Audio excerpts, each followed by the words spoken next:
So here we go, Maude part 2. I've already laid out my pattern pieces here.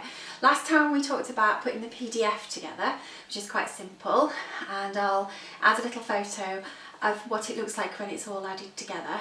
And then I cut my pieces directly from the PDF pieces, but you don't have to, you can trace them. I'm just too lazy to do that. So here are my pieces already laid out. I'm actually using a tablecloth for my skirt. I bought this tablecloth in a charity shop.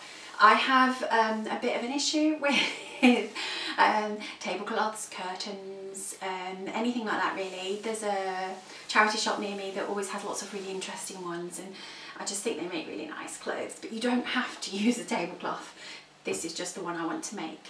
Any sort of medium weight fabric, bottom weight fabric, up to sort of denim, works really well with this skirt. I've used lots of things. I've used wool, furnishing fabric even, you know, if you get oddments, that can work really, really well, but wash it first, just in case you make the skirt, wash it and it doesn't work.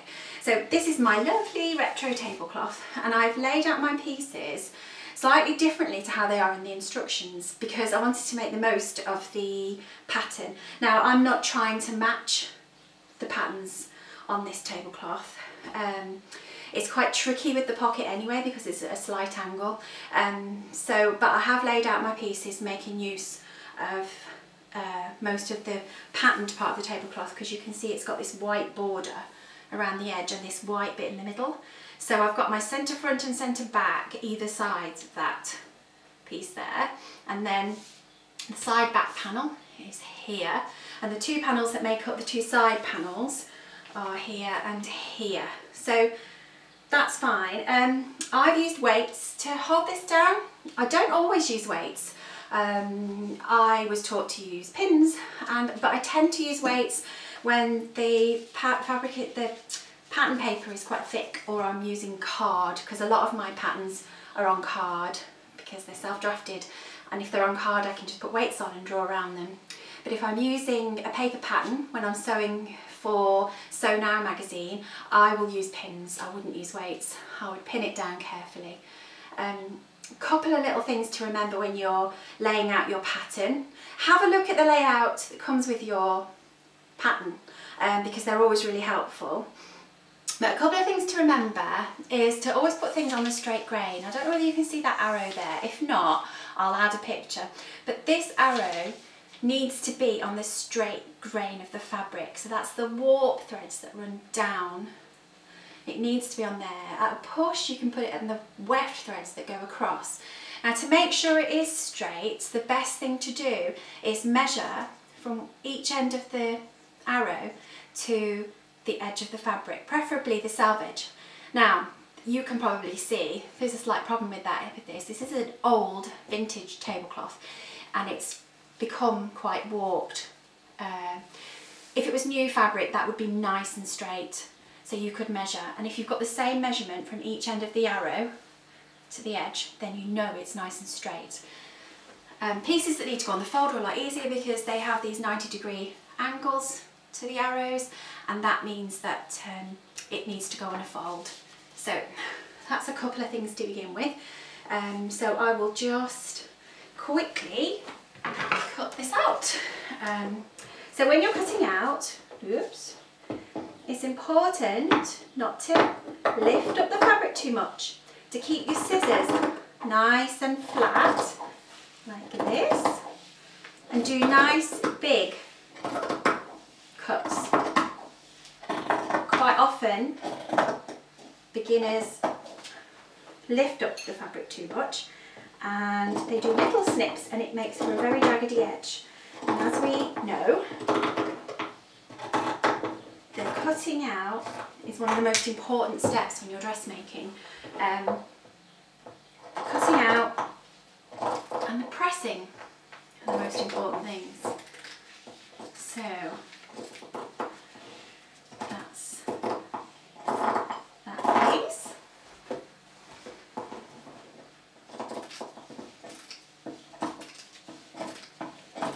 Right, I'm not going to make a really boring video of me cutting out. I just want to tell you that each of these pieces, because it's a panel skirt, has notches to match it up. So what I want you to do with your notches is just cut a little snip inwards. You can cut outwards if you want to. Again, I was always taught to cut outwards. But I do cut inwards, just don't go past your seam allowance. So that's that. Once you've got all your pieces cut out, you're ready to start sewing. Meanwhile, shall I show you my new dress that I am wearing right now? I'll just take my cardigan off. So you can probably only see half of it. This is self-drafted, my favourite type of dress. I always think I want to try lots of different types of styles, and I do, but I always come back to a fitted bodice, full skirt dress.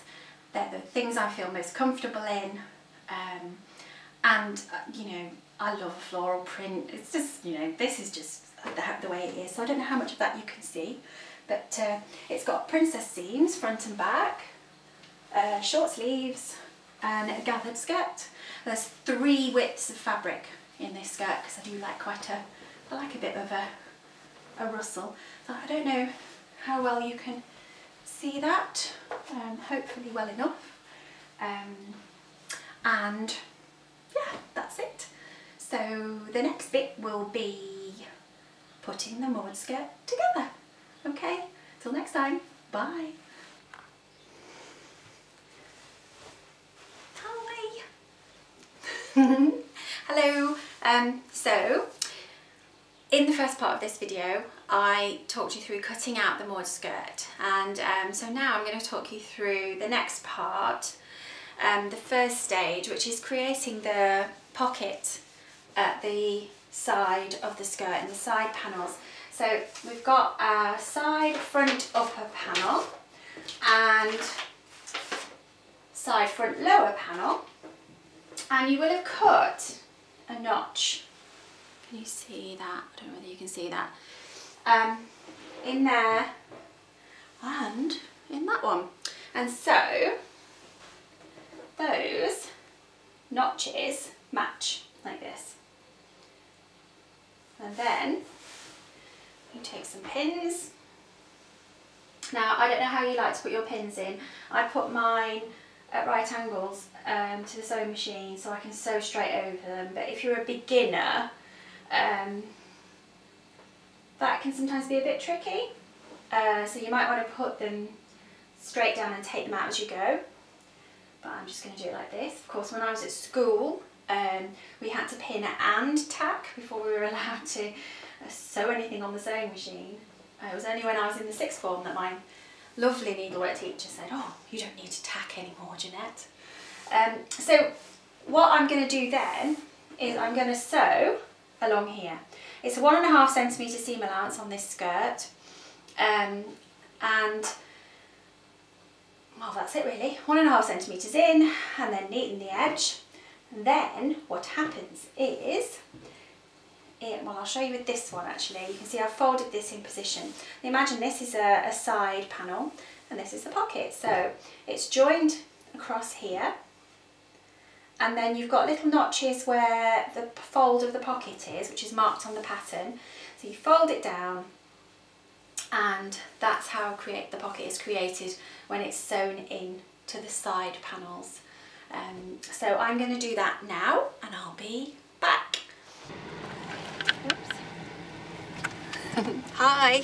So I'm in my shed. I don't know how much you can see in here. It's a very tight space obviously, and I might even be in frame, and there's a noise because I've got my heater on. Bloody freezing today, really cold. It's been an everything kind of weather day. Lots of bright sunshine, sleet, rain, hail, and it's really, really cold, so I am not turning my heater off. You'll just have to put up with the noise. So, oh, where did I put them? I come out here to sew the 2 parts together of the upper part and the middle part of the front panels. So I'm going to get on with that now, and then we'll talk you through it. Okay. So I'm just going to sew these two parts together with a 1.5 centimetre seam allowance, which is the 15 mark on my foot plate. And so there we go.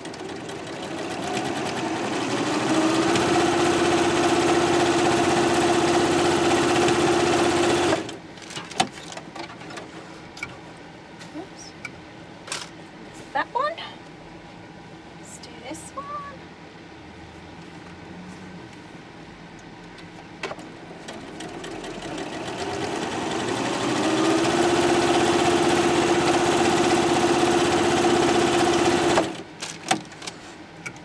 I'm just going to take those pins out. I've got one of these magnetic pin cushions, which I really like. Yeah, I'll just take those out.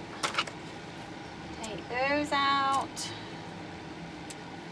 and I'm just going to quickly neaten those seams on the overlocker, which might be out of shot, not sure.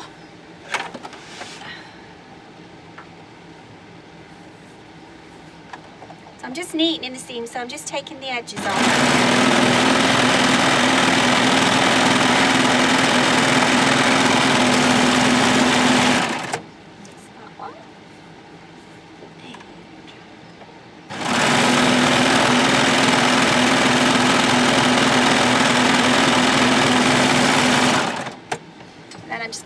Those.